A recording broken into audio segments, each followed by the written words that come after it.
maganar gayo ake yi yan kwallon kafa sana wakewa da wala inda ya ga canzan duko da mura gari na ji dubuta kasa kasa dan yo bai cika yanzu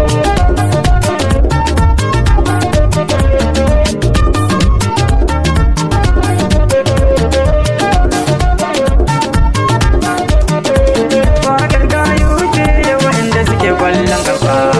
kasa kasa kan suke a jirgi jalla ya kare kare ku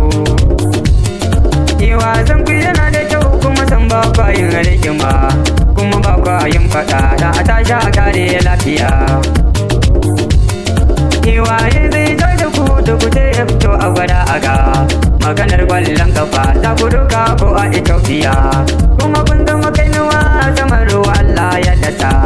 kuma kun zama tsintsiya kan ku da ba kwa yin fada kuma kun zama gamji shasa saka daidai sai dai na ce Allahu ya karo ɗaukaka kunje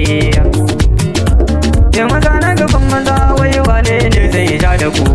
lalle jama'ar ta wasu na yin alfahari da ku an gari na ci dubuta kasa kasa mana shi da ku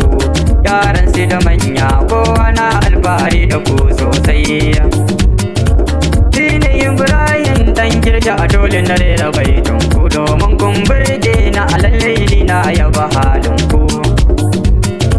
na ga wasan da kuka yi a lalle hakan ya yi burge ni sai dai na ce ya sarki Allah ya kare kare ku magana bar masu yamba a lalle fa sun yi kokari sosai domin sun ba da horo mai kyau tabbas ba batun wasa horonsu yana da kyau ba sa jin tsoro ko bayan gasa abin ya birge kowa ne ma fa ina ta gaida ku Umar Haruna dan gwarzo kwatle na ya gaida ka sannan ga sarki shi ma kwatle na ya gaida shi